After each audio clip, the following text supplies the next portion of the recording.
3 females who are discharged from Mulago Hospital. This brings the total number of all people who have recovered and discharged to 28, and therefore the active cases have to fall. So we're still speaking, waiting for the presidential address on COVID-19. What do you think that the president should address? Get onto our social media handles at NBS TV, on Twitter at Kanari Mugume. Tell us what you think the president is going to address, or what you think that the president should address in his address. I will be coming to you live on NBS from State House Nakasero. But also the other update that we want you to know is that the patients that were discharged today were discharged from Mulago Hospital. And also, we know from the Ministry of Health that Uganda has started sequencing the virus, and genetic makeup resembles the virus which each confirmed case was traveling from, which means that at least we actually know that they're all confirmed cases of COVID-19.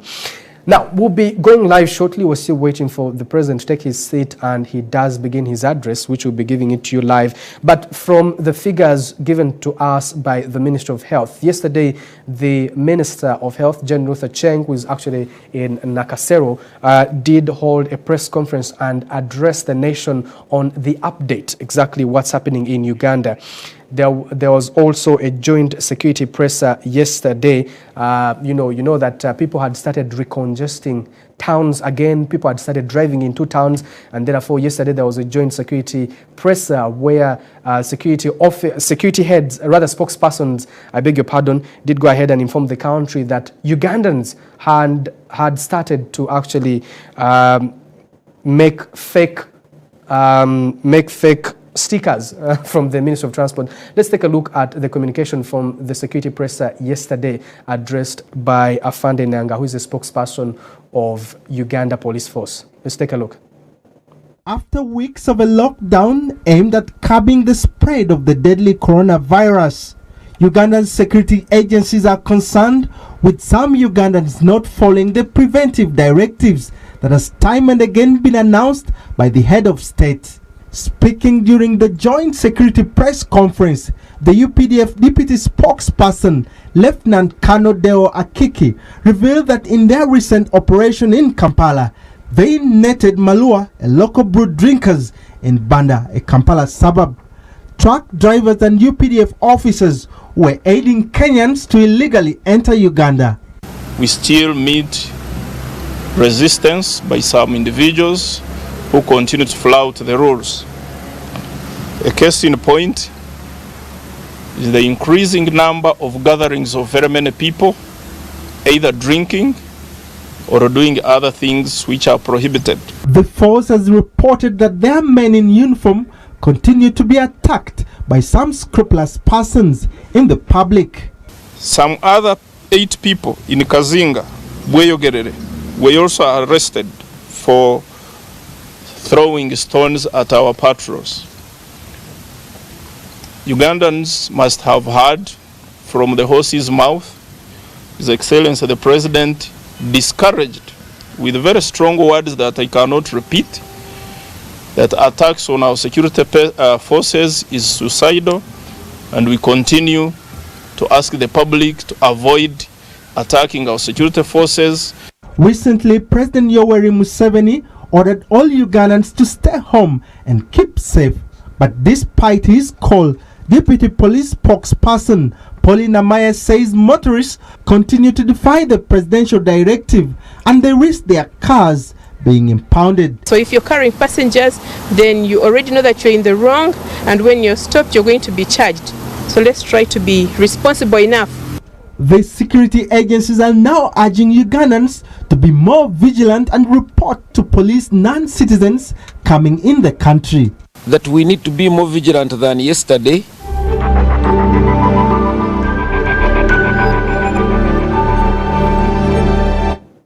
Welcome once again. The president has just taken his seat at State House in Nakasero, where he will be addressing the country on the update on COVID-19. In his company, members of the National Task Force, can see the Prime Minister, Dr. Hakana Rugunda, and other members of the task force. Can see the Minister of Kampala and the Health Minister right there. So the president will be addressing the country just shortly. But some of the things that we do expect him to talk about is the guidelines on the truck drivers' transportation. This is something that we're all looking forward to, and maybe, you never know, he will talk about the 10 billion shillings that Parliament allocated itself to fight COVID-19. Is it something that you think that he should talk about? Well, we'll be waiting to know what the update is. The president has started speaking. Let's go live to State House Nakasero, and we'll be getting to know what the new guidelines are. And some people have actually said that he might cut the lockdown short from 21 days, maybe shorter, or rather extend it longer. Is that something that he's going to consider? That is something we're looking forward to. The other big issue that the president, that we all hope that the president does talk about, is security at the border points, because while Uganda has taken measures to go on and actually enforce a lockdown, other countries like Tanzania have not gone ahead to do the same. What will happen if we've contained the virus and countries like Tanzania haven't? Does that mean that the border points will be opened? That's up for discussion. Well, the president will be speaking to us shortly. We're just waiting for him to start speaking so we can go live to Nakasero State House. The other big issue that we all hope that the president will talk about is, of course, the issue of donations. People have been debating, why should this money be used to buy cars, four-wheel drivers, transport the teams. People are saying that they should be used to buy ventilators to prepare for the future, as per the projections from the Ministry of Health stand. Is it something that he's going to talk about? That's also up for discussion. The president will be speaking to the country from State House Nakasero, where he will be giving an update whether there will be going to be new guidelines. That's also something that we're all waiting for. Well, in other news, yesterday, we're still waiting for information today on how many samples were taken today and whether we have any confirmed cases as we speak. But yesterday, we know that 1,126 samples were tested as of Saturday, 18th April, and there was no positive case confirmed. So the confirmed cases in Uganda that tested positive in total are 55, with new discharges. Now, we'll be all right. We're still waiting for the president to start speaking. Looks like he's not about to give his address yet. Maybe we'll begin shortly, still getting new information from the health minister. But so far as we speak right now, we know that new discharge cases happened earlier on today at Mulago Hospital. This included 3 females and 3 males. And yesterday also, the Minister of Health did go on to give some guidelines and update the country on what's happening. From the things she actually said that all district and regional referral hospitals have received protective wear. It's information that was given to us by the health minister yesterday as she addressed the press conference. She said that all districts and regional referral hospitals have received protective wear. Now let's cross over to State House Nakasero. The president has started speaking. Again, first of all, I want to thank all of you for responding very well to the tough measures which we put in place to stop this terrible disease from spreading. This disease, as I told you, and as I've been telling you, when we studied it, we thought it was easy to prevent. As I keep telling you, the danger points are: 1, somebody with the virus sneezing, okwetiamra, or coughing, or cholera. When you are near, they used to say 1 meter, they are now saying 2 meters, they are now saying even 4 meters. When you are 4 meters from that person, that's how you get infected. So therefore, our answer is anybody who has got a cold, who has got flu-like, should not mix with others. Certainly should not be in public, but even in the house, in the home, he should be alone. Secondly, when they sneeze, those who have got the virus, or cough, or okefka, blow their nose, that virus either goes in the air or goes on their hands.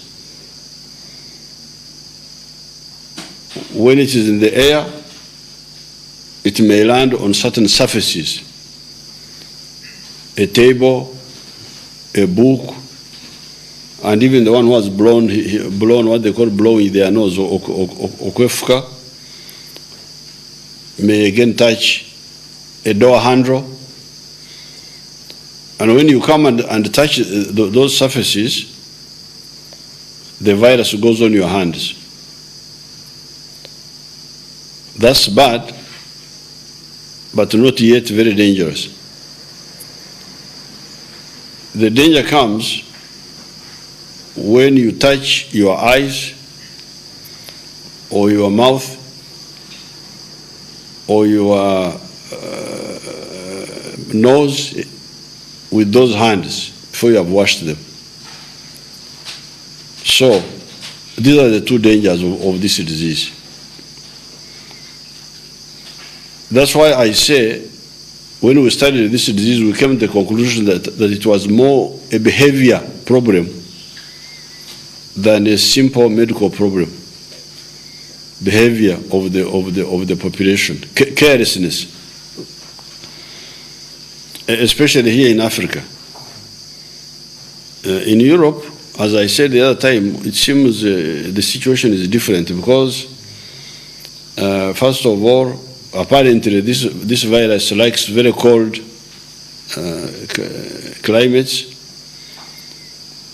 but also the Europeans now, because of the way they are organized, they live very much together. Old people being put together in an old people's home as if it's a dormitory. Then the transport they use, I hear they use underground trains called tubes, and very many people are in those tubes. I was even reading the article today of our man from Dubai, the Ugandan who survived the virus, a man called Safari. He gave an interview today. I saw it in the papers. He thinks he was infected when he was going from the hotel to the airport in Dubai, where they were put together in something. I don't know what it was, with a bus or something. I read it was in today's paper. He gave his interview. So that communal thing is where the danger is. Because there, you can actually be infected even if you don't touch yourself. You can now be infected there through breathing now. Because you are together and you are many and you are close. And I'm not even sure whether, even if somebody doesn't sneeze, just ordinary breathing, if you are too close, whether you cannot be infected. So that's why, therefore, when we understood this, we took very drastic steps of don't congregate, don't gather, disperse. The problem is that many Africans don't remember that, or don't know that we have been here for 4.5 million years. This is not the first time we have had these epidemics. In 1893, there was an outbreak of smallpox. And our people survived by the same methods. There was no vaccine, there was no treatment, but our ancestors, they quickly learned that technique of don't concentrate. In fact, as I told you in one of the interviews, in Ankole, it is called Omzegwa Muti, the smallpox of Muti. And it was the old name of Mbarara. Because the biggest number of people who died were the ones in the palace of the king, because they were the ones who were concentrated. They are the ones who died. The people who were in the villages didn't die. And actually, some of they realized it quickly, and when they wanted somebody to be saved, like the pharaoh who was supposed to be king, Kabumbire, was taken and hidden in a rural area so that he survives the smallpox. But he later on died, I don't know from what. So this technique of dispersal,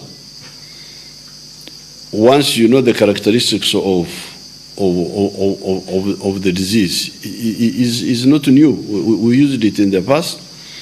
That's how we survived. We didn't have vaccines. We didn't have all these things. We survived by avoiding. There used to be old diseases like yours. Our old people knew that yours, I think, was spreading by contact. By contact. So you would hear them talking of okujwarana. You don't share clothes with the one who has suffered from yours. I don't know what yours was. Was it a bacteria or what? So these are old survival techniques. Now, with our crude way, the way we have handled it, the results seem not to be bad, to be good. We started checking on the 21st of March. That's when we had one case out of the 11 people who were tested. The next day, 22nd, we tested 22. There was no case. And we went on. I have been reading this to you whenever I come here. But maybe I can repeat for you the dates when we didn't have anybody who had the virus. On 22nd, there was nobody. On 23rd, there were 8. 24, there were 5. 25, there was 0. 26, there were 4. 27, there were 5. 28, there were 7 who were positive. These are the ones I'm reading who are positive. 29, there were 3. 30th, it was 0. There was nobody. 31st, there were 11. These were the children of our total. First, 0. Second, 1. Third, 3. Fourth, 0. Nobody. Fifth, 4. Sixth, 0. Seventh, 0. Eighth, 1. Ninth, 0. 10th, 0. 11th, 0. 12th 1, 13th 0, 14th 2, and one was a Kenyan driver. 15 0, 16 0, 17 1, a Tanzanian driver, a driver from Tanzania.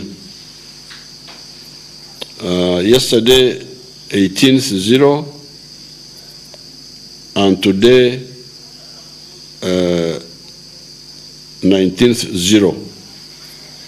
The people tested so far are 10,982. Oh, okay, now this was without the 350. So if you include the ones of today, they are 11,000 something. And out of all those, only 55 or 6? 55, the total. Okay, 55 Ugandans and 2 outsiders. So that's why I am congratulating you. I'm saying by cooperating, we seem to be doing well. You have heard these people talking of the calves, the calves. The calves, the graph. On the vertical, you have the numbers. On the horizontal, you have the days. So when you have one who is positive on day 1 and 10 on day 2 and 20 on day 3, the curve will go like that. It will climb. But if you have 1 on day 1 and 1 on day 2, then the curve will be flat.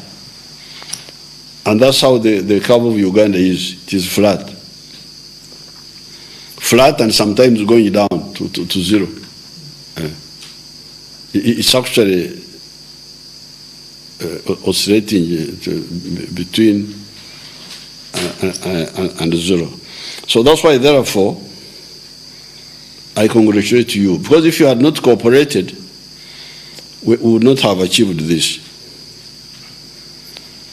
Secondly, I want to thank the health workers, our health workers, our doctors. They have done a wonderful job. They were not very prepared, but the little we had, these people gave them, and they started treating these people. The 55 started treating them. The consequence, nobody has died. We don't have a single death from corona. All these 55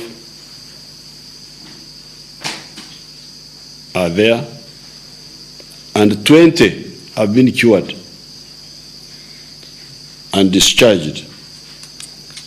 Discharged means sent home. You know, these people use English which our people don't.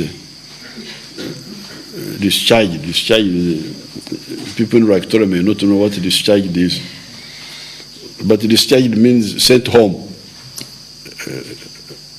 Sent home that they are cured. So I want to congratulate our health workers for a wonderful job they have done. I also want to congratulate our scientists, the scientific community in general, because they are very active and they are doing wonderful things. You will soon hear about them. They are working on the vaccine. The ones of the virus center in Entebbe have isolated this, have sequenced this strain of ours here. They have understood how its structure. And some of the scientists are developing materials to use, like diagnostic materials and so on. So they are doing very well, and that's where I would like now to use this occasion to call on the other sectors, especially the politicians and the bureaucrats, to really support my long-standing appeal to pay the scientists well. I've told you before that when we were in the bush, we had shortages of food and so on. But we were able to identify the people who were critical. And we would say, okay, for these ones, although the food is not enough, but give these people enough food. I really don't like the idea of people who are not scientists getting salary increase before the scientists. Let our scientists first be paid well. The others can come later. That's always my position. Because the scientists have practical contribution they can make in their crucial areas. And you see how much trouble they have saved us even in this danger. Wherever you go, you don't see any foreigner. You go to the hospital, 100% Ugandan. You go to, like I've been in Jinja today, which I'll talk about later, the engineering problem there of the only Ugandans. This is very good. So these scientists should be paid well so that they really stabilize and help their parents and help all of you. However, there are still some crooks in the society who don't understand the value of cooperating with others. Like, for instance, I have heard that we have said, don't move around with private cars unless you are doing an essential service. I hear there were people who were bribing and getting stickers wrongly. Those vehicles will be confiscated. They will be confiscated. Confiscated, and legally we shall see what to do about them. Because you are trying to kill Ugandans by not cooperating with the health measures. Then we had the problem of bad food which was distributed. That's why I want the Honorable Musa Ichwelu to have his own forum and explain properly, but not my forum here, because I don't want to be mixed up with those issues of the food and all that. But we took action, and I deployed ministers in Kampala first to monitor closely that issue. Because these people may be overwhelmed. The Prime Minister is not the one doing the work directly. They work through others. They were the civil servants. So we heard that there was bad food being distributed, and the food was not even enough. The beans especially, I hear were not enough. But when I check, I'm told that the beans are there, and the story is there. But this will be sorted out. will be sorted out. It will be sorted out. It's not. It is here. It's happening here in Uganda. We can't fail to solve it. We shall. It will be sorted out. Somebody told me today it was better. The maize was there, but also the beans. I was told that the salt is a problem. That the salt is coming from Kenya, and Kenya don't have enough, or some story there. But if you get the beans and the kaunga, well, the Banyankole call it ebinyiga, when you eat food without salt, but you buy the salt yourselves also, or if you can get it, or it will come later when it comes. Or eat the ebinyiga, you will not die. You will eat. It's not very sweet, but.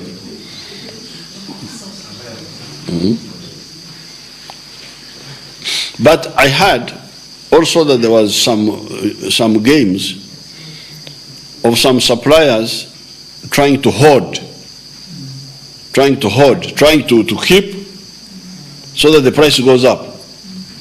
I really don't like selfish people. If I hear that there's not enough maize or beans because people are withholding it from the market, they are holding it, then I will import. Too bad for you. I just get a whisper that the food is not enough, you will see. I will just import. Forget about you, because you are crooks. You are crooks, you are trying to take advantage of your people, to blackmail them. People are dying for food, for you, you are after money. Sorry, we are going to import big imports. And those things of yours will rot in your stores. You think you will hold to get big profits, you will end up with the rotten. Because I will import cheaper food from Mexico, from I don't know where. Too bad for you. So please, no games. Namanyi entaro ezo nzimanyi. Omulabe bwayitawo nange mpita wali. So I am warning you. Any whisper that the food is not enough, it's not, well, so if it's not enough, then we import. This billions of money which you have voted for, I give it to the foreigners. Because if you want to kill your own brothers for profits, then why should you get the money?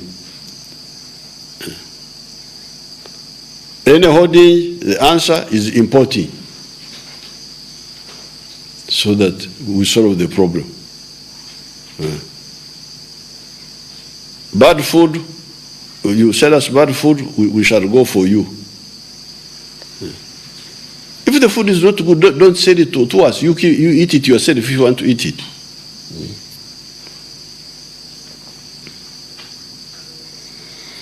Now, on the issue of this disease, it seems we talk about it, but people don't get it properly. Like today, I was going to Jinja to look at the Kishamba there, the floating islands, and people were stopping me. They wanted me to stop. That I should stop. But if I stop, then I'm against the measures. Because when I stop, people gather to hear what I'm saying. Somebody can be infected there. Somebody who was all right, because people have gathered around my car, somebody can be infected. So please, abana Uganda si midlo rwalero mbayiseko timrozo ntumuseveni ali empisambi nti kati yeewulira ebiseera ennaku zino yeewulira naye saagala omuntu okusiigibwa obulwadde kulwa gathering is what mu Luganda to get together okukungaana okwerundaana munyankwere kolita okwerundaana okukungaana would be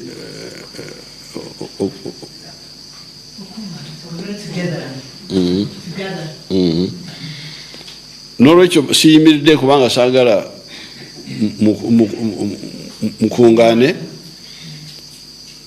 okuwulira byengamba ensonga mbayiseko obuyisi. My car also knocked Empire,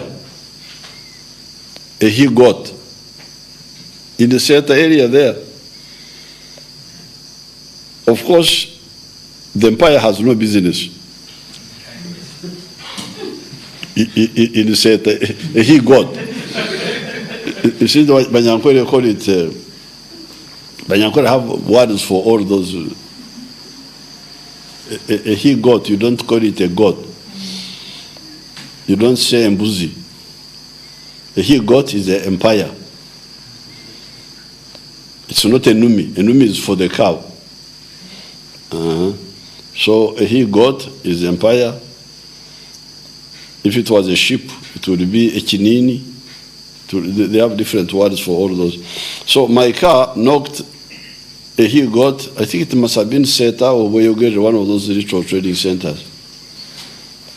According to our UPDF doctrine, I should have stopped to compensate the man of the he got, although he was breaking the law himself. In fact, because he should not have a he got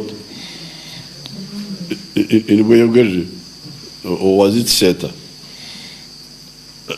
But I couldn't stop because I knew that if I stop, then again the same problem people will gather.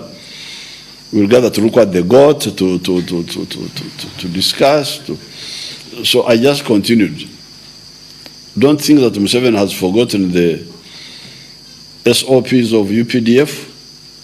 So I appealed to the DISO of that area. I don't know whether it is Mukono or whatever it is. It was not Chireka, it was those other trading centers after Chireka, either Boyogere or Seta, one of those.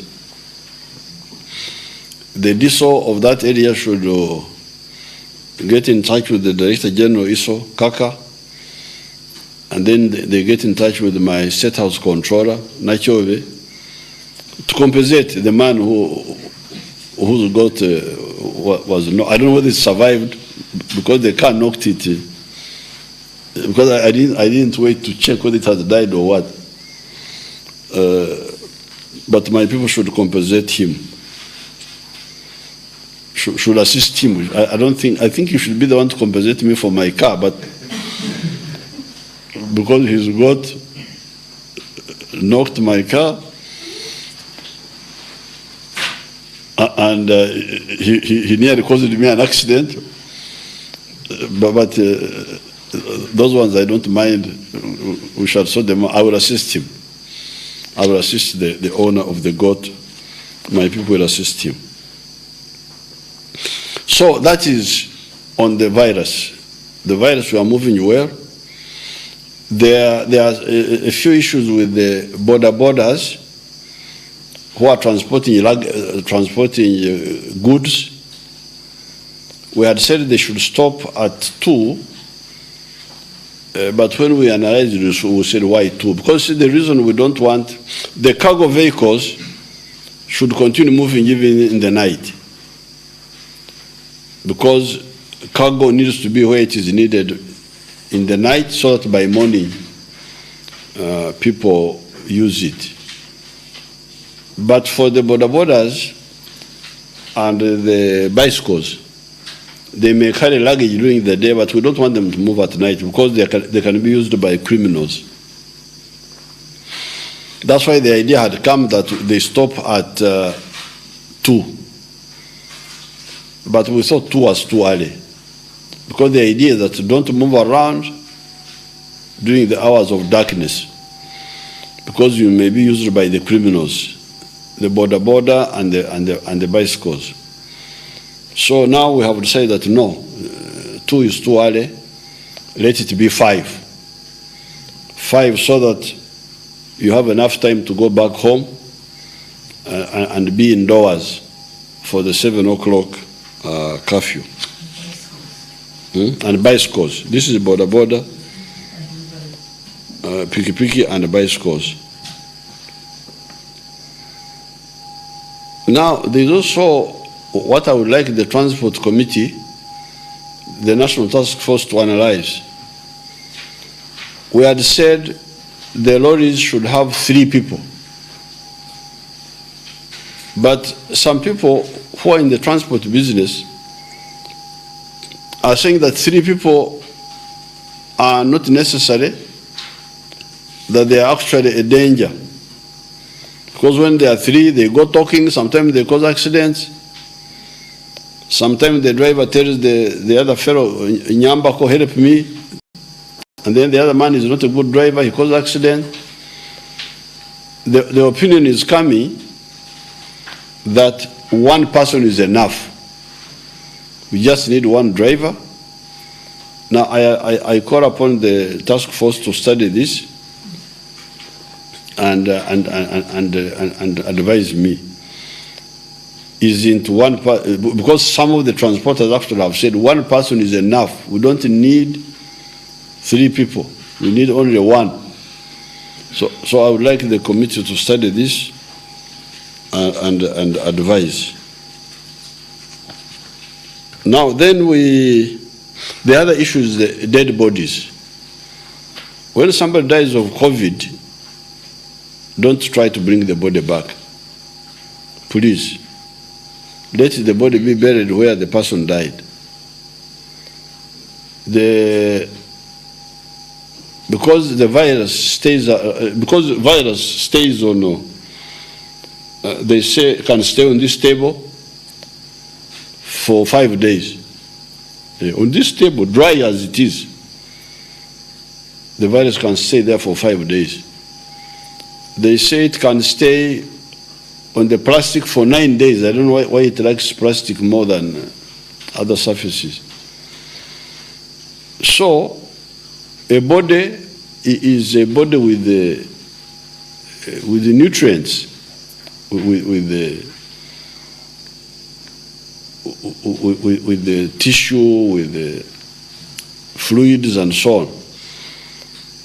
And I think, fortunately for us here, we have not had anybody die from COVID. But if somebody was to die, it will be the health workers to bury him, not the relatives. Am I correct? Yes. It is like Ebola. So when somebody dies somewhere else and you try to bring the body here, you are not helping. Let the person be buried where he died. I hear that even in other places they actually cremate them. They burn. So please, let nobody try to bring a dead body of COVID from the neighboring countries. Now, before the problem of the virus, we had the problem of the locusts. Locusts, because of the breakdown of peace in Yemen, in Somalia, that's where the locusts start from the Red Sea. The locusts came and invaded Kenya, and from Kenya they came here. And people were panicking, saying that they will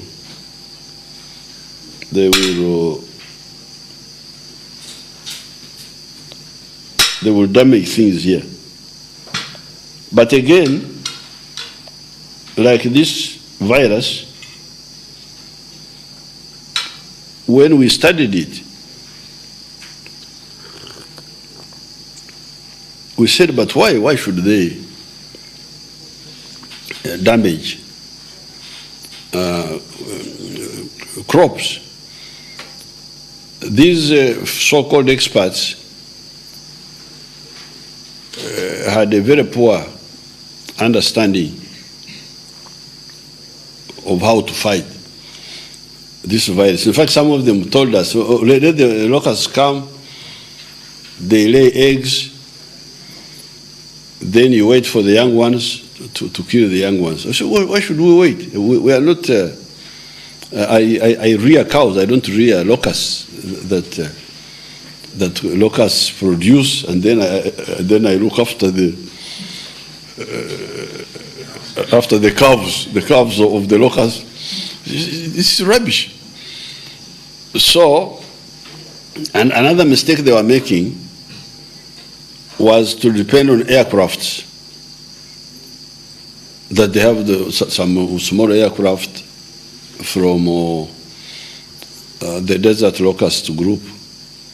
This is the one who spraying. First of all, these aircrafts are small,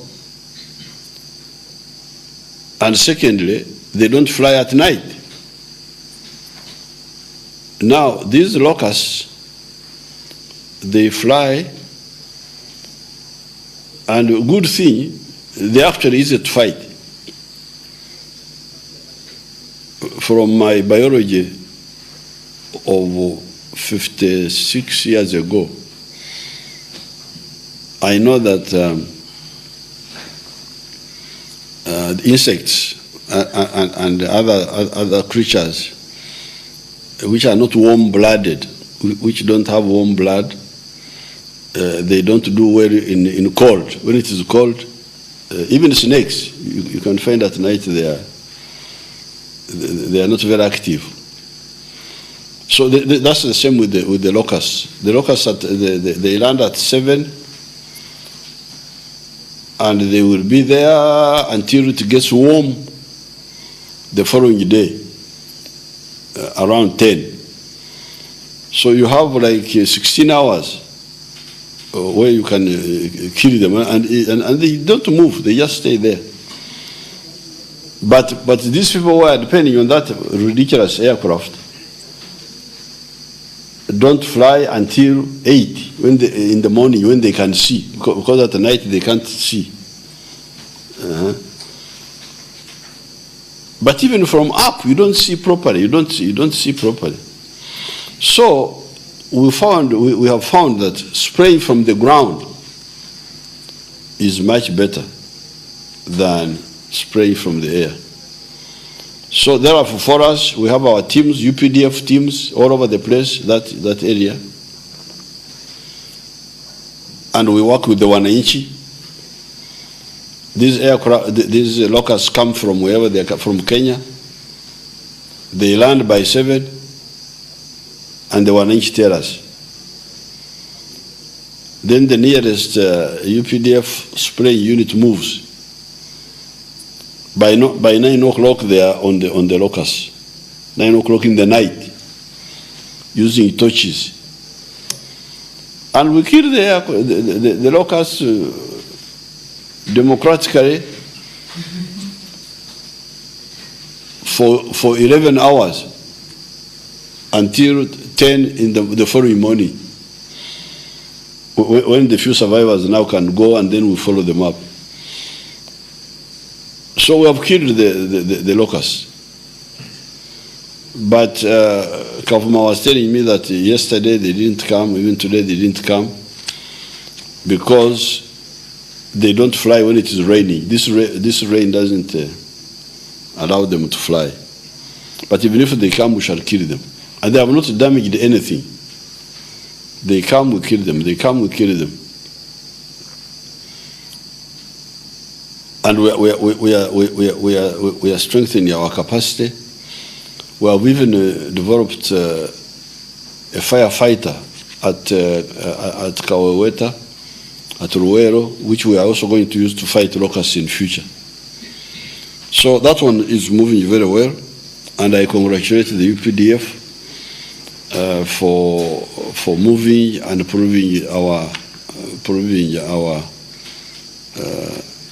reaffirming our culture of serving the people using innovation and dedication. Now, then the other day we started having another problem. It's not really a problem, it's a very good thing. We have had a lot of rains for a long time, and the lake has gone up. Today, the lake at Entebbe is 13.21 meters. Now, this is the second highest level since 1964, May. In May 1964, that was when the lake went up to 13.41. So we are now at 13.21. We're just near the record of 1964.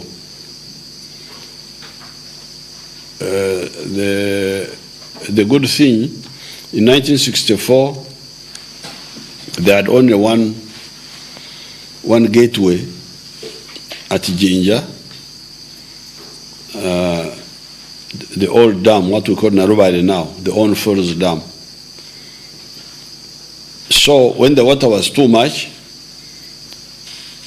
like that time, ordinarily at Jinja, they allow 600 cubic meters of water per second. You remember cubic meter, you remember cubic. Cubic is 3 sides, up, down. Yeah. That's it. 1 meter this way, 1 meter that way, 1 meter this way. That's a cubic meter. So, ordinarily, our people there allow 600 cubic meters of water per second. Sometimes they go to 800 cubic meters per second. But that's when the water is normal. And they don't want to release too much so that the water in the lake goes down. Now, when the water goes up like now, the medicine is to release more water. More water for 2 jobs. One job, to generate electricity. Divert some of the water to pass through the machines and create electricity. But the other water, you just release it to go so that it doesn't destroy, doesn't overflow. This is the water, the Bazukuru. I stood there today, the Bazukuru, because you, the Bazukuru, sometimes you don't know the history of Uganda. The Bazukuru, you know what's happening in California.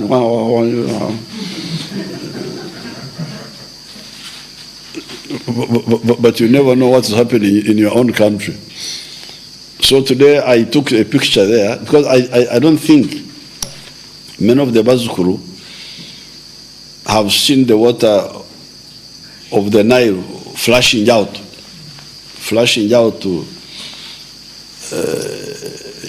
like a jet. Because we have not been releasing that water. All the water was going through the turbines to create electricity because it was not too much. So when you see the other water which is jetting out, that's the water we are releasing, we are actually wasting because it's not generating electricity, it's just going. But we are just releasing it to make sure that the water doesn't overwhelm the dam. So you will see that picture, the Bazukuru, you will enjoy it. I had to stand there for you, and it was a bit muddy, but I had to do it for you so that you can enjoy that site. You will see it on the internet. So now when the water has gone up, we are now, they started releasing 1,200, but the water was still too much. They went to 1,300. They are now at 2,000 cubic meters per second, but you hear the water is still going up. So we have that issue of a lot of rain and now a lot of water. Now, with this water, we have the problem of the encroachers. The people who cultivate on the shores of the lake and on the banks of the river. Please get off those points. NEMA is coming. Abanema bajja okubagoba kubanga mugenda kutuleetera akabi. Abalima mu ntobazi ku lubalama lw'ennyanja na Lubaale oba enkungu y'omujjanano bagiyita kyo mu Luganda, the bank of the river. Nalwo lubalama tolaba olunyankole n'ebigambo bingi. Olubalama nani n'olwekyo abalima ku lubalama lw'ennyanja n'olubalama lw'omugga bannange muveewo muddembe kubanga mugenda kutuleetera ekizibu. Kati kino ekisamba, these people call them floating islands, but these are ebishamba in Runyankore, floating vegetation. Kati kino ekisamba ekibadde kirumbye dam kiriko amayuni, kiriko muhogo. So this is not a floating vegetation. This is a garden. So those floating so-called islands had cassava, had yams, which means people had cultivated there, and they're the ones disturbing that surface.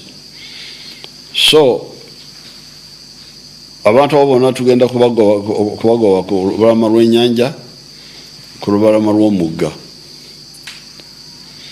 However, I want to congratulate our engineers again. That's why I really want you people to, you the political powers, you fellows who have got power, please listen to me this time. Pay well our scientists so that they stabilize and help you. This was a big problem because that big island came and collided with the Owen Forest Dam. It interfered a little bit with the power generation, but Uganda is really ready. Uganda is like a python, a big snake. When you don't disturb it, you think it is asleep. But when you disturb it, then it wakes up. And when it wakes up, you will see how strong it is. So our people mobilized this huge equipment which we have now, and they attacked that floating island which had come to the Nile Dam. By the time I went there this morning, it was almost finished. It had been scooped out. But then another island was now coming. Another island was coming from Kilinya side prison, was coming, but they intercepted it on the way and pushed it. They are now pushing it near the old jetty to again dig it out.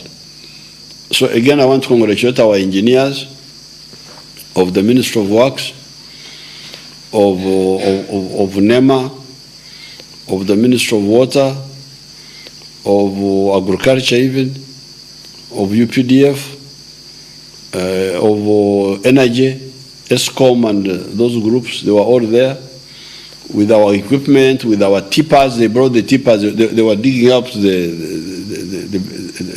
floating island and putting it on the tippers and taking it away. So I want to congratulate them. That problem is solved, and we are now going also to buy amphibious, because now like the caterpillars or truck excavators which were scooping out, were based on the bridge. But we want to have the ones based on the water. They can even go. Somebody told me that we already have them, but that there was somewhere. I think people didn't even know where they were until this problem came. But that problem is also being solved. So I congratulate you, Ugandans, and I really appeal to you, the managers, my partners in the government, the issue of paying our scientists well, so that they really do a good work. They can do a good job if they are well paid. The doctors, the engineers, the science teachers. The other time when I brought my motion in the NRM caucus, some of my people didn't support me. They said teachers are teachers. They are all teachers. Yeah, they are all teachers, but somebody is teaching something which is more required than somebody else. We are all farmers. But if I am farming something which is not needed so much in the market, and somebody else is producing something which is needed in the market, then the one who is producing a marketable product should be the one to be supported. Because we are after results, we are not after just status, that I am a teacher, the other one is a teacher. You are a teacher, but you are teaching something which is not on so high demand in the market. Like in this case of Jinja, we did not take Shakespeare there to read.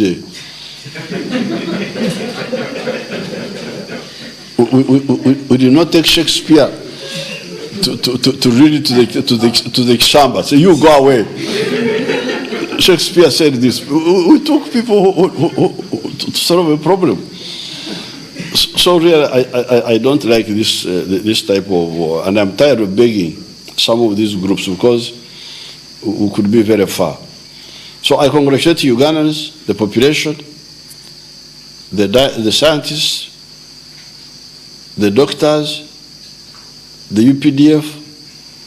We have now dealt with 3 huge problems by our own means and in a very short time. You call it concurrently when they come together. The locusts are here. We deal with them. The COVID is here. We deal with it. The island is there. The water, we deal with it. So I really want to congratulate you, Ugandans. Thank you very much. I will answer the 6 questions if they come.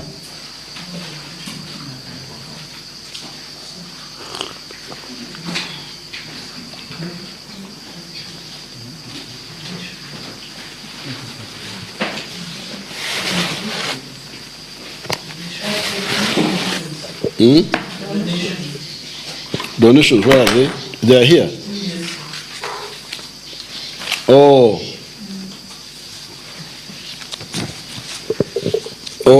I want to thank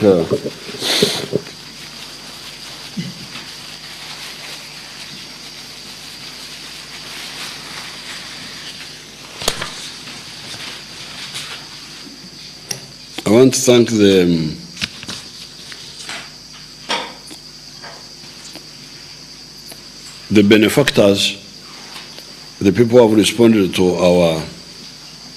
our appeal. Number one, Obusobozi Bisaka, my friend from Chibari. He has contributed 200 million shillings and 30 tons of food. Matoke, potatoes, yams, sugarcane, avocado, and fene. Archbishop Paul Bachenga, His Grace, the Archbishop of Western Uganda, maize, flour, 4.1 tons. Bishop Sheldon Mwesugwa of Ankole, 4.4 tons. Engineer Dr. Odongo, now my son wants to get me in problems.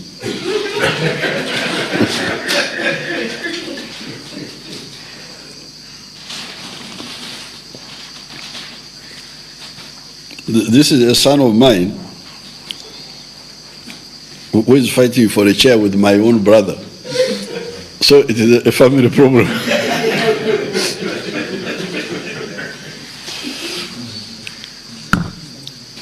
So Dr.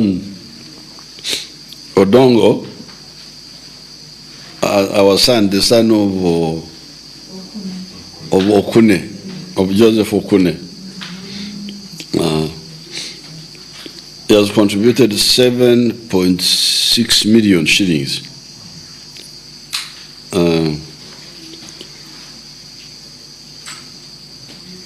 MMP Raja Foundation Industrial Park donated 700 million. Is it shillings? Shillings. 700 million shillings. As follows: Mayuge Sugar, 150 million shillings. Kamuri Sugar, 150 million. GM Sugar, 100 million.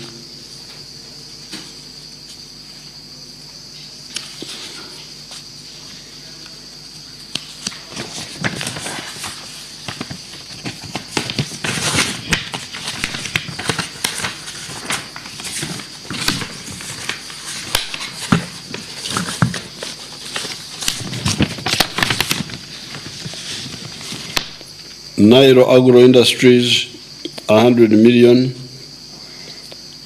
Modern Distilleries, 100 million. Nairo Aluminium, 100 million. 50 million. Auromera, 50 million. Lebanese Community, 200 million. Reham Harris International, 100 million shillings and 1 ambulance. Twin Winnie, Presidential Advisor, 1 million shillings. Ntwatwa Jackson, 1 million shillings. Somali Community Association in Uganda, 1.5 million shillings. Fin Credit, 10 million shillings. UAP Insurance, Old Mutual, 10 million shillings. Atiak Sugar, 100 million shillings. Tyrex, Uganda, 100 million shillings. Boambare William, 100 million shillings. Skynet Worldwide Express, 11.4 million and 600 pieces of gloves. Gar Sport Betting, 15 million shillings. The Uganda Private Security Association, 15 million shillings. Trans-East Uganda Limited, 20 million. Don Uganda, 20 million. Sites Travels, 3 million. Pius Bigirimana, our Pius Bigirimana, you remember him?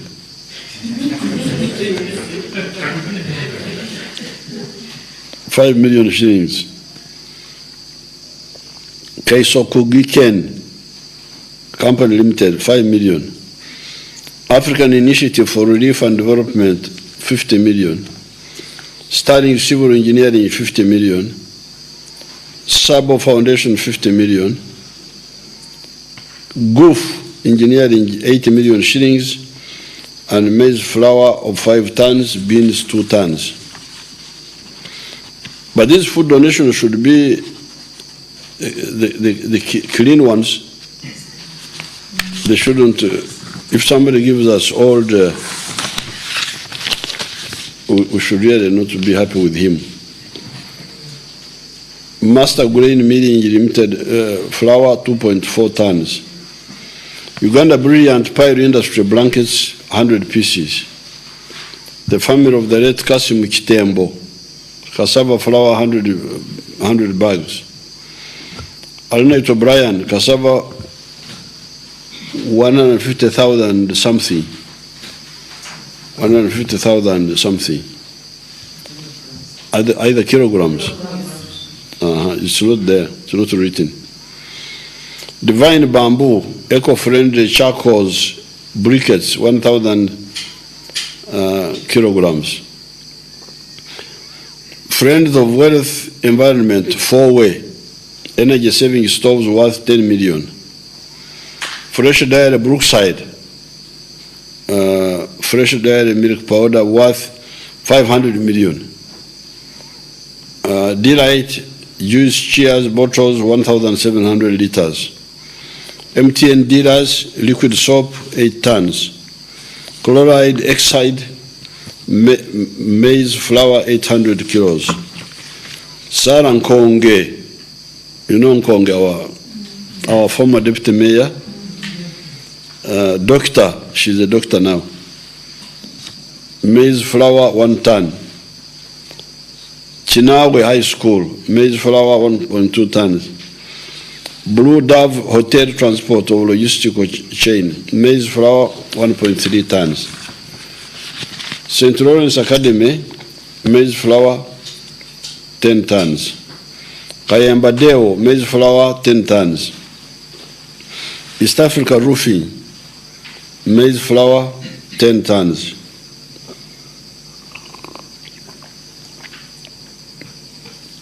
Parambout Distilleries, maize flour, 2 tons. Soap, 50 tons. Sanitizers, 5 tons. Romeo's Restaurant, maize flour, 2.4 tons. KDB Charenga Wines, maize flour, 2.5 tons. Zhongding, that must be Chinese. Maize flour, 20 tons. Bookmakers Association, 6 companies. Top Bet, Forte Bet, Bet Power, Premier Bet, Beton SBA, maize flour, 20 tons, beans, 13 tons. Zonkai Electronics, maize flour, 20 tons. Matovo Arosias, maize flour, 25 tons. Milton Obote Foundation,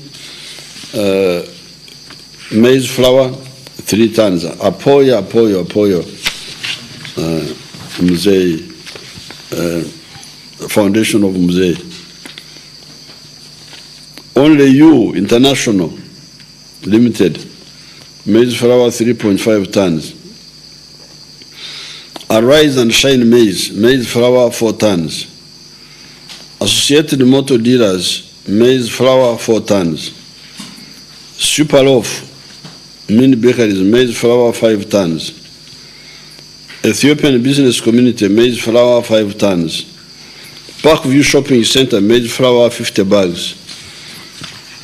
Makerere University academic staff, maize flour, 7 tons. Thank you so much, Mwasa, oh yeah. Askar Security Services, masks, 1,500 surgical gloves.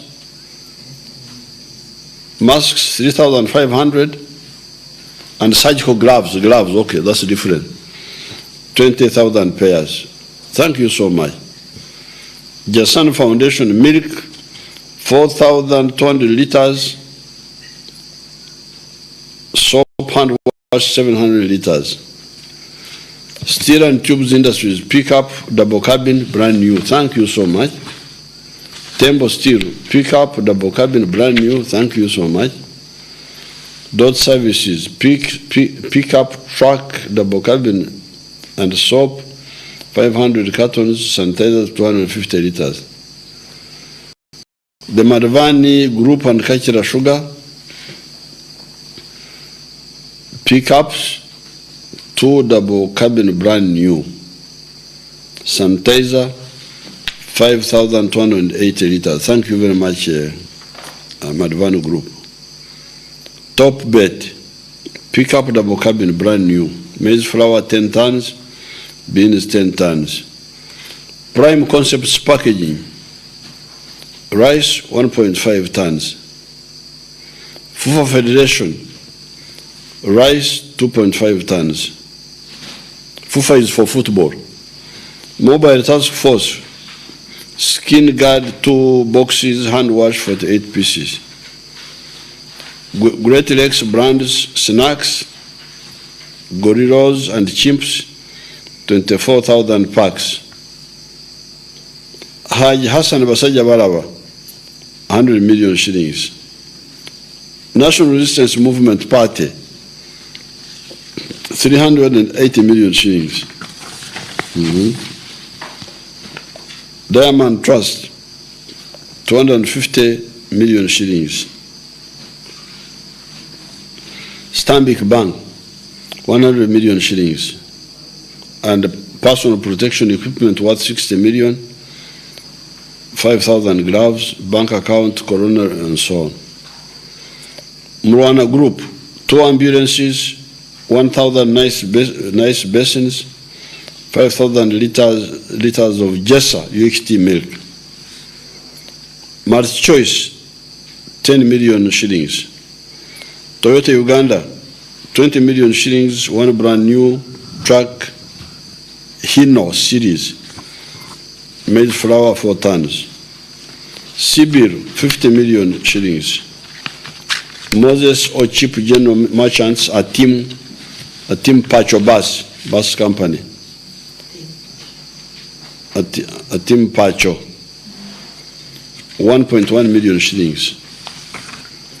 B Natural Uganda and Spectra, 5 million shillings. Abacus Group, Detros, 4 fluid, 3,000 units. Normal saline, 4 fluid, 3,000 units. Ringers Lactate, 4 fluid, 2,010 units. Metronidazole, 4 fluid, 2,000 units. Paracetamol, 4 fluid, 5,000 units. Paracetamol tablets, 1,000 units. Examination gloves, 100 units. Jumuiya, face masks, 50,000 pieces. Free communication about COVID-19. Logistical support in picking donations offered in kind and delivering to Ministry of Health warehouse. NEC Bank, antibacterial mattresses, 60. Uganda Breweries, fuel worth 40 million, antibacterial mattresses, 100, hygiene, 3,000 units. Abacus Pharma, Abacus parental drugs, 4 fluids, normal saline, dextrose 5%, Ringers Lactate, paracetamol, and other items. Total, fuel worth 55 million. Chongqing International Construction, blankets 215, mosquito nets 215. China Railway, number 7, antibacterial mattresses, 88. Roofings Group, water provision worth 100 million, free oxygen to clinics and hospitals in Uganda. Mr. Dauda, salt 13.4 tons. Vivo Energy share fuel worth 50 million, protective gear worth 10 million. Uganda Development Corporation, citrus juice 2,300 boxes.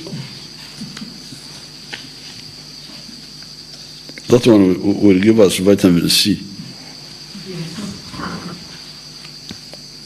The FCU Bank, 100 million, and assortment of personal protection equipment. 9 breweries, maize flour 30 tons. Total E&P Uganda, $70,000 US.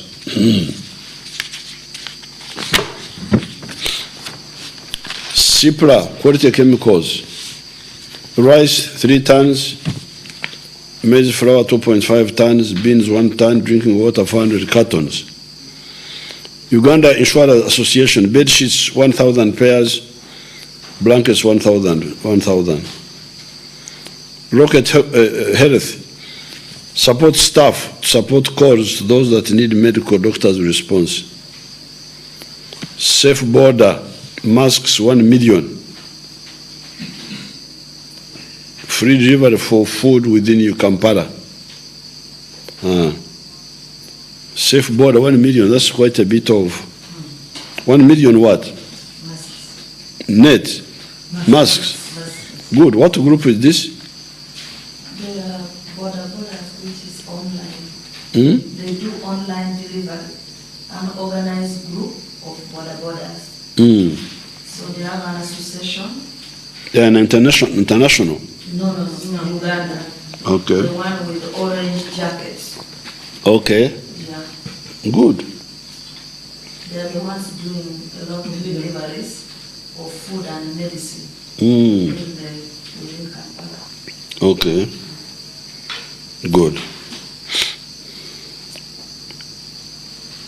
Silver Springs Hotel, passenger Costa 32-seater.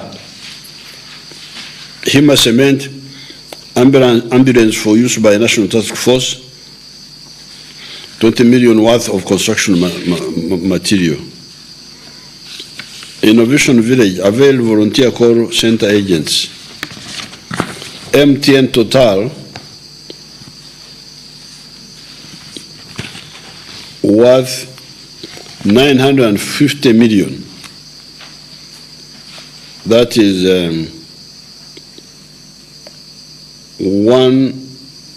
294 million towards the Red Cross Society, 220 million towards water point tanks, a 30 computer call center at MTN, provision of allowances for 15 Ministry of Health staff, March and April, 150 million, supported the COVID-19 awareness campaign, SMS, IVR, CRBT, to all 12 million subscribers on the 12 network, and to the entire country through TV and radio advertising. This was all worth 360 million. Okay. Nanjagala bangulire motoka abantu bano. Njagala motoka. I want vehicles. Because this, I want vehicles. So talk to MTN, see if they could convert some of this into vehicles.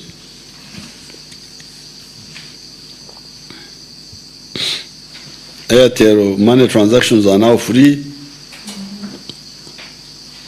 Bampe motoka wano.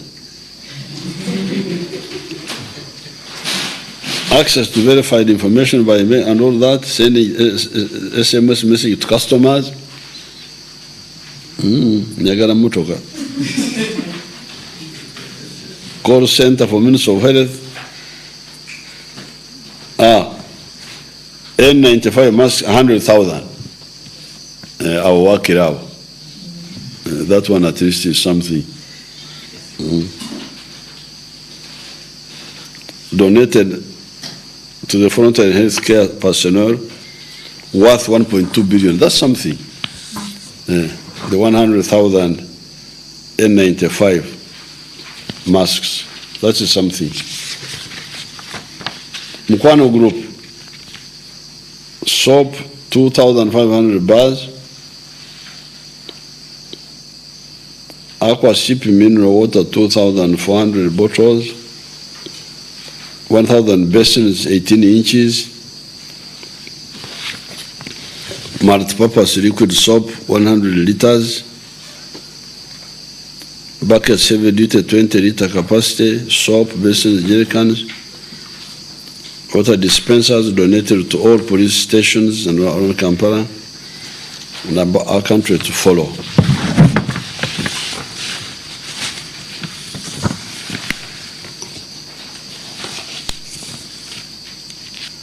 Okay, national water, installation of hand washing points. Kasubi Center, market 7 points. Okay, I think that is something. Ochafu Mukatari. Chibuye Center, market 4 points. Nakawa Center, market 4 points. Gawa market 1 point. Namuongo market 1 point. Bugorobu Center, market 3 points. Chiswa market 1 point, Ntida market 1 point, Narukorongo market 1 point, Kitintari Center 2 points, Center Barakudembe market 17 points, the old tax park 10 points, the new tax park 9 points, Luzira Chirombe market 1 point, Portobello market 1 point, Luzira market 2 points. Very good. Sibiebu, Minister. Ndumaze. There is another list. Where is it? Which is not known. Oh, this one here. Oh, it is okay. There's another one here. Agawa Albert Amoti, 200,000 shillings. Akampura Sabiti, 10,000 shillings. Alex, 26,000 shillings. Anonymous, 10,000 shillings. Aiko Aisha student is for 15,000 shillings. Thank you so much, Aiko. Boinomu Shamedi, 20,000 shillings. Bakashabajoer Karwani, 10,000 shillings. Kulispe Kaheru, 250,000. Harvesting for agriculture in Africa, 300,000. Kalemba Oruf, 10,000 shillings. Councillor Chimbwembwe Masika, Esther, 30,000 shillings. Kamuli LC1 Women Council, 300,000 shillings. Mwebali na be Kamuli. Mwebali na abakazi, aba LC. Kasure Z tomato farmer, 100,000 shillings. And 1 box of fresh tomatoes. Kazarwa Shanis student, 20,000 shillings. Kevin Akanwanao, 20,000 shillings. Chibirige Matthias Marukenge Math, Sector Mark, Magai Allen of Chiburi, altogether have contributed 10,500 shillings. Chugun Fred, 20,000 shillings. This one is a musician. Chireka Sales and Events, 200,000 shillings. Cheyune Benedict, Boda Boda, 10,000 shillings.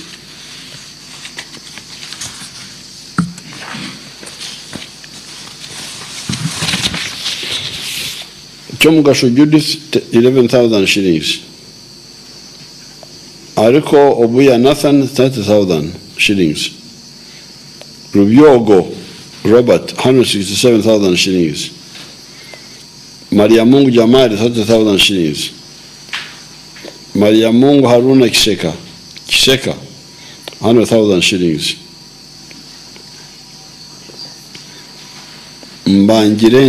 Mbangirensi Godfrey, 450,000 shillings. Juko Richard, 10,000 shillings. Shugu Stephen, 20,000 shillings. Mjimbe Elizabeth, 100,000 shillings. Mukasa Joseph, 12,000 shillings. Mungoma Mike Matepe, 30,000 shillings. Musanje Mentedio, 20,000 shillings. Musinguzi Vincent, 40,000 shillings. Nisima Deborah and Namata Gladys, 10,000 shillings. Obole Nathan, 15,000 shillings. Ochana Francis Doctor, 20,000 shillings. PC Ashabirwe Emmanuel, 100,000 shillings. Ashabiru or Ashabirwe, whatever it is, it's slightly different. Nabimanya Elijah, 100,000 shillings.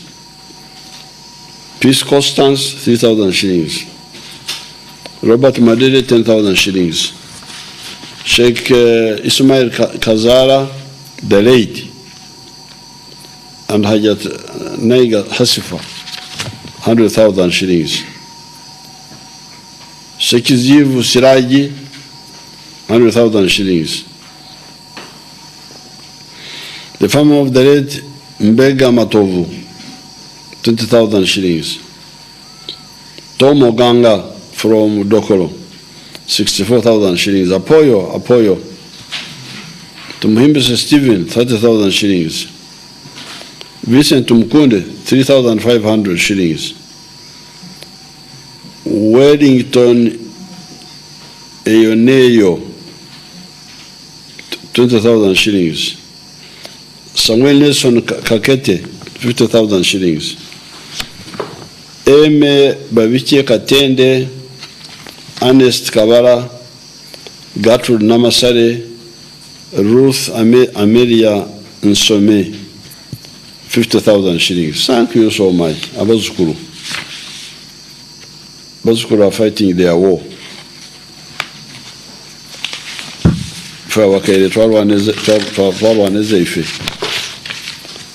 The Deaf Project, Namungona, Rubaga, 50,000 shillings.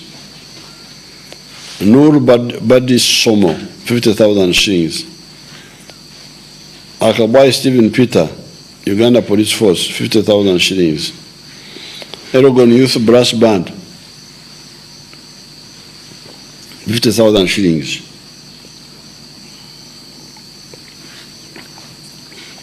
Simon Woodgate, 500,000 shillings.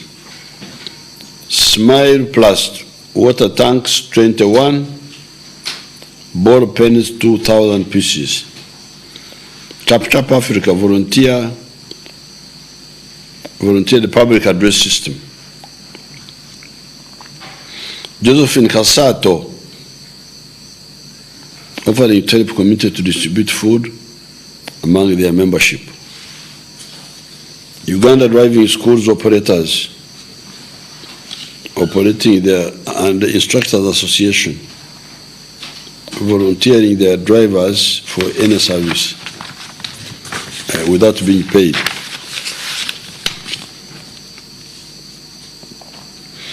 And Ugabo Patrick, volunteering manpower and his car. Kurans, volunteering e-system that can manage emergency response. Mugabe Brian, voluntary driving service. Ojangole Godfrey, volunteering driving services. Gifted Hands Organization, voluntary assistance to transport pregnant mothers in accessing hospital using their own vehicles. Makabuli Peter, Mr. Makabuli Porter and Mrs. donated soap 1 bar worth 14,000 shillings. Thank you so much. Thank you so much, Makabuli. One times Betty Uganda, maize flour 1 ton.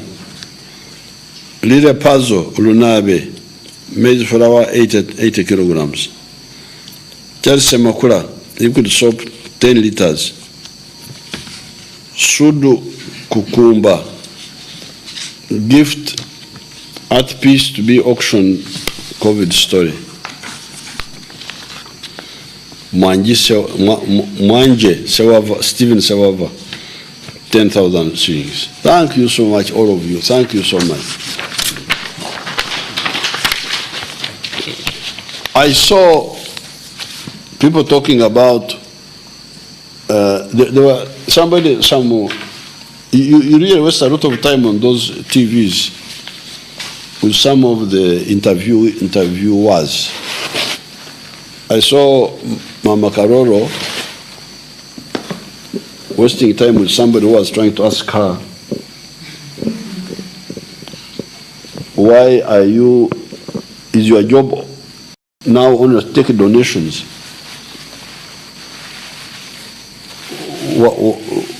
What is the government doing? Of course, the government is spending much more money.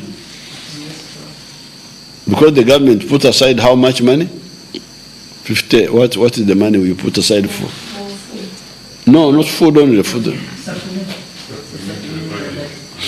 For the no, but for the health.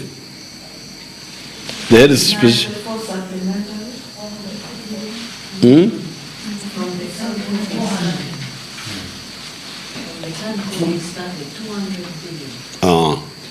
What you have spent and what you are planning. Yes. So the government has put aside 200 billion. So these donations, now they are at 4 billion. It's most welcome, but it's nothing. 4.5 billion. 4.5 billion. They are most welcome, but they don't equal what the government has spent. But it's adds on, because you see the government ones have got so many things to do. But these donations we can focus on something. Like me, I want to focus on vehicles for the COVID effort, but which can be inherited by the Ministry of Health.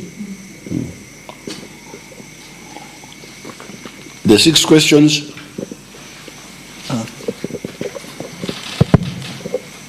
Thank you, Your Excellency. Your Excellency, first is a general commendation from the public about your timely communication. This is the 11th televised address since 18th March when you made the first address. So the public appreciates your continued communication and keeping them posted. These are some concerns we've picked from largely social media. A section of the public, Your Excellency, wants to know if there's concerted effort as a region, East Africa region, to tackling this pandemic. Of course, the background is that different countries seem to have different interventions, and they want to know if there's some synchronized effort to make sure that the region fights this as a single unit. Your Excellency, the second concern has to do with expecting mothers, pregnant women.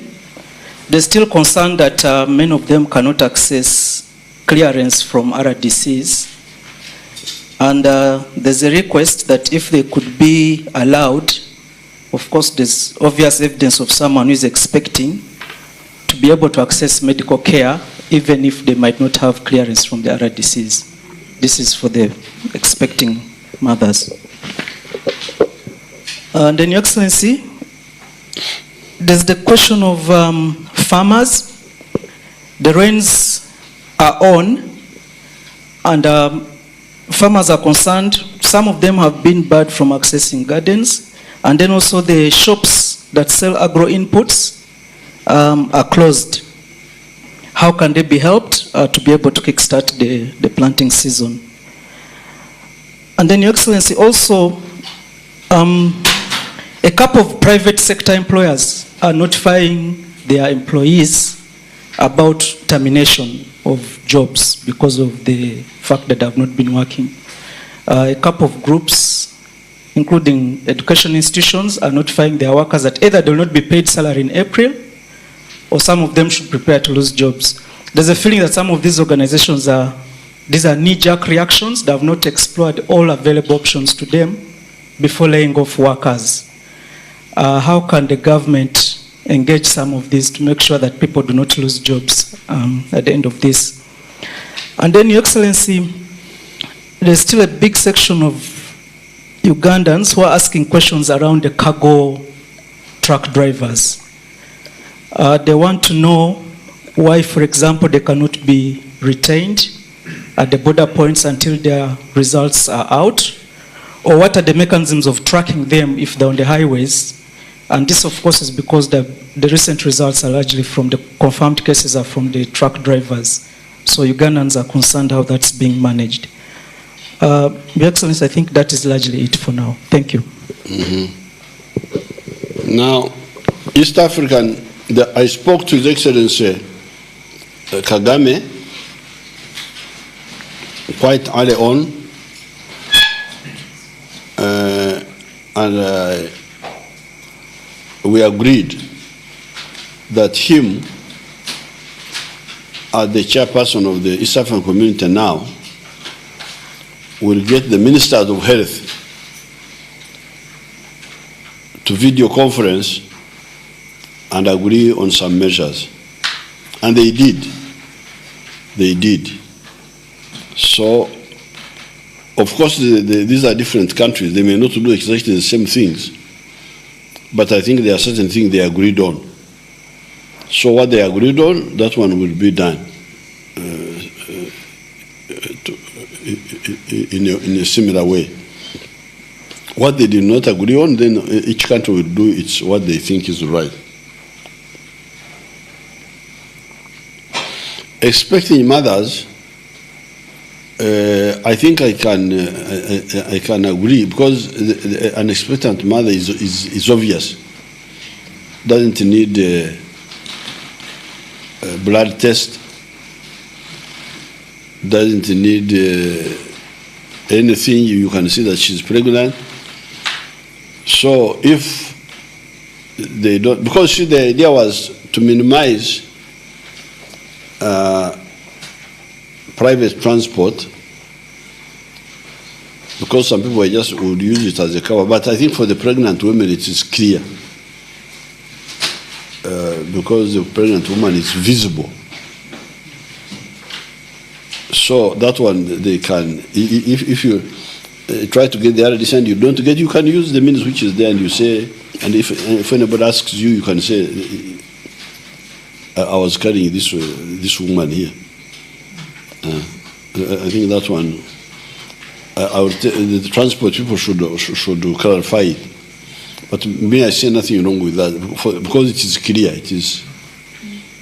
It's not something that can be hidden or faked. Well, unless of course somebody puts clothes. Ugandans, you never know. So if you put blankets and then we find you, then we shall arrest you. But if you are transporting a pregnant, I think there one can just say, okay. Anybody stopping farmers from going to the garden must be an idiot. Because in my address, I made it clear that the work sites, which are the farms, must continue working, and the factories. The only thing about the factories was that because you see the farm in Rwaktora, I'm in my farm. I just walk from my house to the farm. So there, the movement is not there. It is zero. It is. I don't spread any disease. The factories, we said, the factories can continue working, provided the workers stay nearby. That was all. So I don't see why anybody would stop farmers accessing gardens. And second, the veterinary shops, the crop chemical shops, were part of the shops that we said should remain open. You said so in our statement. So that is a lack of information.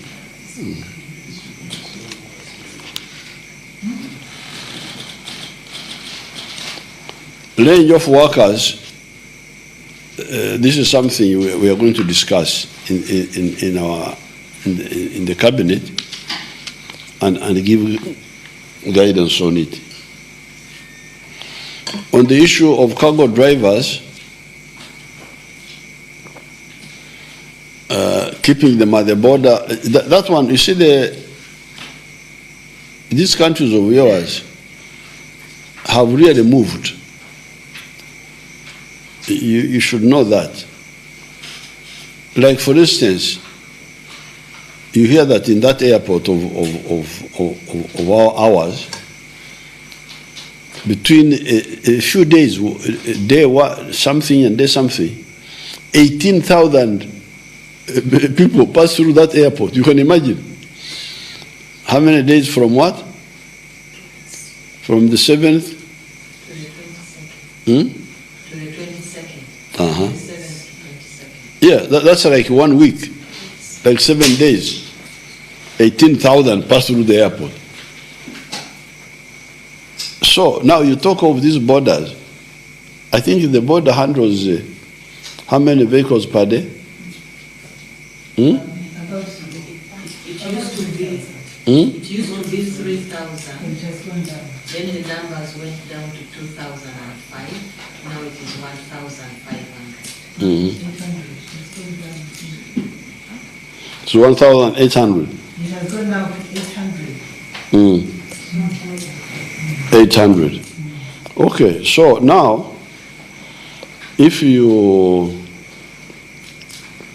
but the 3,000 were not cargo trucks. They were cargo trucks. So what has brought them down? So the transit, you remember we were taking, it was a transit point to Burundi as well. And Rwanda blocked that as well. And said we should not continue into Rwanda, but we should not also proceed, but we should not also proceed to Burundi. So that cut down about 700. Oh, okay. Yes, sir. So now the 800, if you say they stay there, that will interfere with the business. Because you see, this campaign, our strategy is double pronged. There is the collective.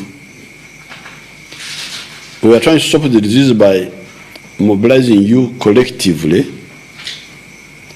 by, for instance, saying, don't congregate. That is a collective solution. But also there is the individual solution.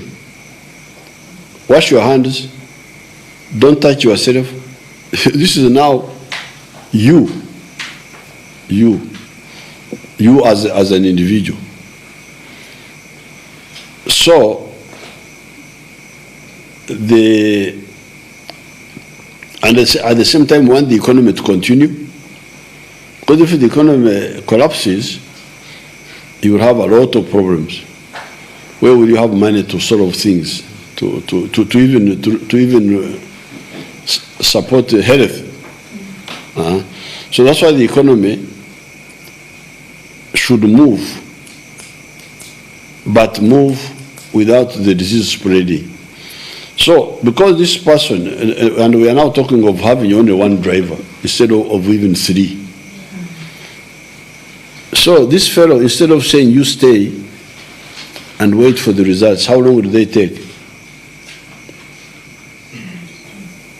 to get the results?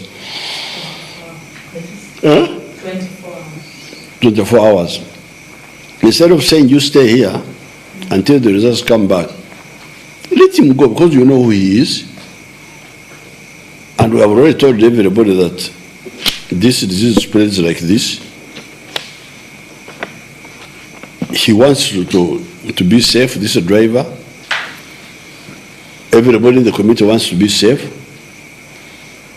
So we don't see why it should be a problem. Let him continue instead of delaying him, because delaying him will incur costs for the boss to hire a room for him. It can actually even cause spread. When you keep him, where are you keeping him? Are you going to keep him at the border and he just stays in his truck, or what? Or will you allow him to go to the hotel or to the lodge? And if he goes to the lodge, who will support him? It must be his employer. That means you are putting up the costs for the employer.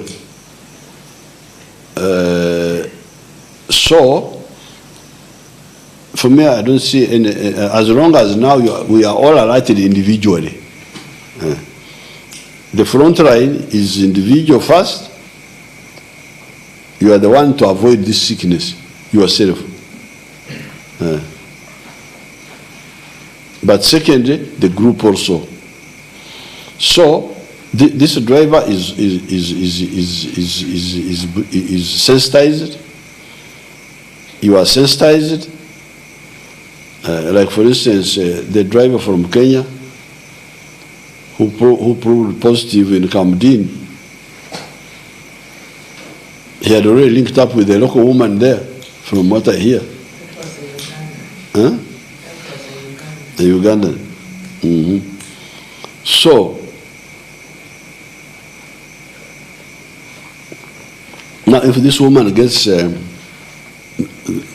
virus, now, what can we do? We cannot be there invigilating everybody, one individual. If you want to get the disease, you get. If you die, you die. If you survive. She's supposed to be at home. She's supposed to be at home. Yes, yes. But this woman was in Kamdin's trading center waiting for passers-by. Not only Kamdin, this trail is more than 5 women. It's more than 5 women. That particular one? So, really it is up to the people to stop. So, rather than going too much, we cannot, these are not babies, these are adults. We have told them what it is. Rather than, we can't kill the economy that we are protecting babies. We just do the thing, this is the minimum. This is one person moving alone. If you let him go alone, he tries to come to contact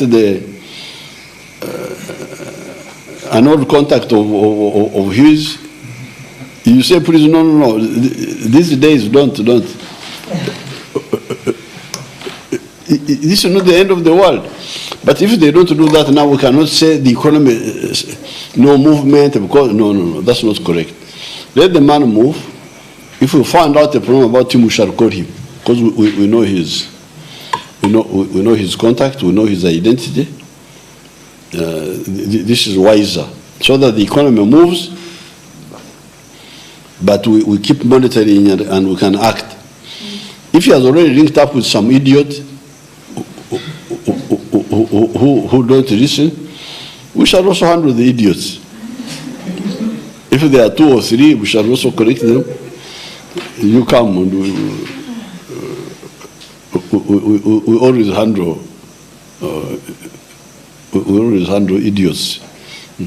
Because like in these days, why should you interact with anybody who's just stay by yourself until the thing clears. What's the problem? Are you going to die? Is it air that if you don't breathe for 3 minutes you will die? If they are looking for money, then they may die. God has protected us. There is no death now, not yet. But God is busy also. He has got a lot of world to look after. He cannot be here just in Uganda looking after idiots. God needs to look at Latin America. People are suffering. Now, here he has given us enough information for us to know how to look after ourselves. If we don't, then God cannot be blamed, the government cannot be, because we have said. So, I'm not going to say the drivers don't move, because if you move, you will get an idiot on the way. No, please. No, please. Let the drivers move. We know them. We have taken the blood. We have already alerted everybody. We know the man is driving. What we are saying now that he should even drive alone in the. You understand that the one of being alone in the cabin. If he stops at Mijera, he just buys food. He doesn't buys food, goes back to his vehicle. He drives. At Kamdin, he sleeps under his vehicle. We simply said, you fumigate around there so that they are not bitten by mosquitoes. I don't see any problem. There's no problem. It's just our people's behavior. It's just our people's behavior. Because this is not like that a mosquito will bite him and will bite you. No. You need some proximity. Yes, you'll be there. Are you a question also from the public? I just wanted to explain that issue of the truck driver. We had a meeting with Uganda Revenue Authority, Ministry of Works, Ministry of Health, and ourselves, and we agreed that once this driver gets into the car, he gets into the truck, Uganda Revenue Authority is tracking him. We chose designated places where he's supposed to stop. And we say the relevant task forces in that specific area should be alerted about his movements. And even if he's stopping for a drink or, something to bite, it should not exceed 15 minutes. If he's sleeping over, the security, in fact, we also had security in that meeting. The security should monitor those specific trucks that are there and all the movements. So, sir, we have taken precautions in that area. The contentious issue we had was about the number of people on the truck. We had said we could have one just like you are saying, but we say that this standby is very useful on the way in helping the driver. No, there is somebody else. What information I will link? Okay, sir. You discuss it. We will discuss it with General. Sir, and then another issue, the issue of these donations. Your Excellency, some of these donations are not certified. Are not certified. Especially the meals, the maize. The what? The processed maize. So we are saying, let UNBS take only 2 days, take samples, and check before we distribute these donations, because we might have problems with some of these donations. Or when Maria receives, she could check and see whether they are certified if we get, or not. If we get a problem, if people are not sensitive and we find there is a problem of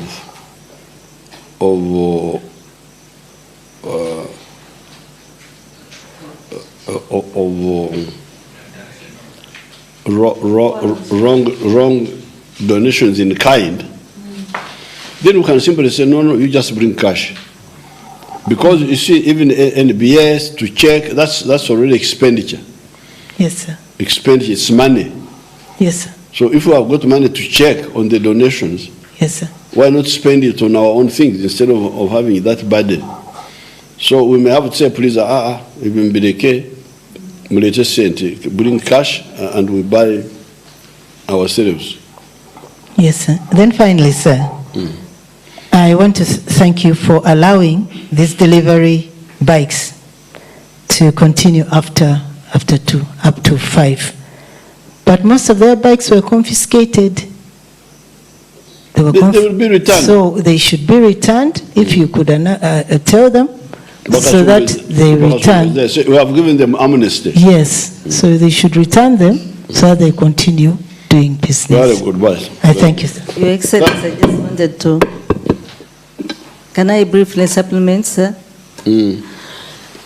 Your Excellency, now on the food that is brought by well-wishers, actually, as soon as the food is brought, it is taken, we got stores in Nakawa, and there, NBS staff actually, yes, there are personnel there, and they check this food.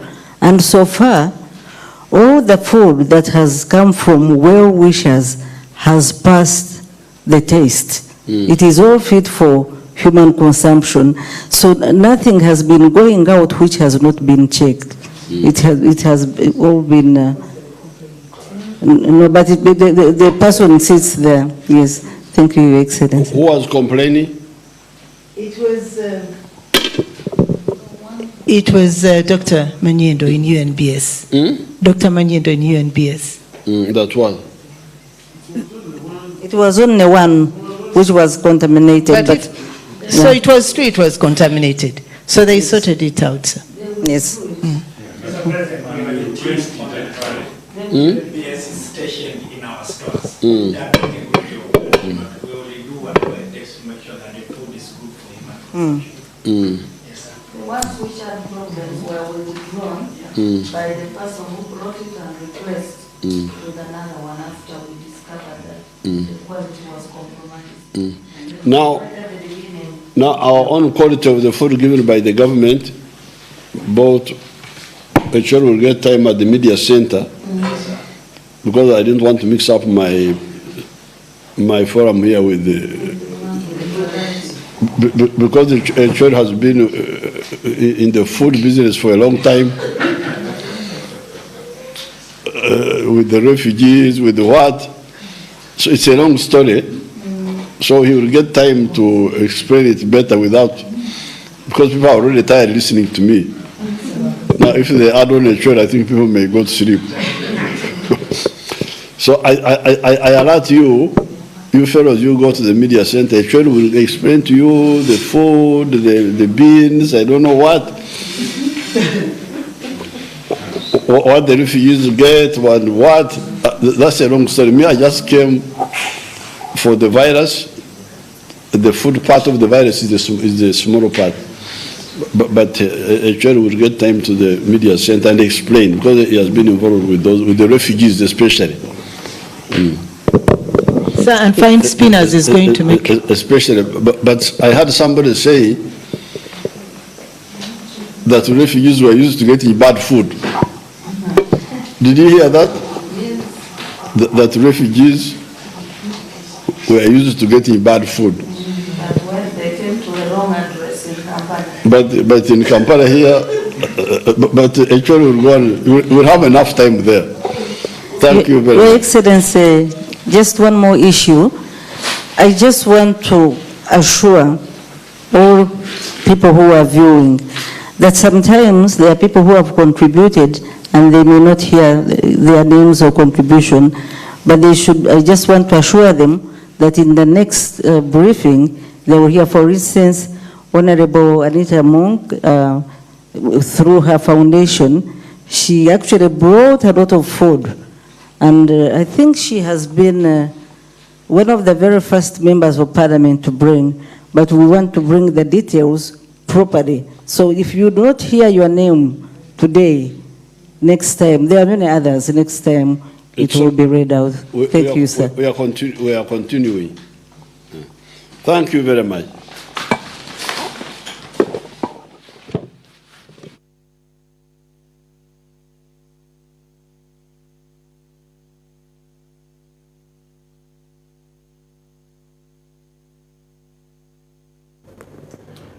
Well, that was the presidential address coming through tonight on a number of issues that were more than just COVID.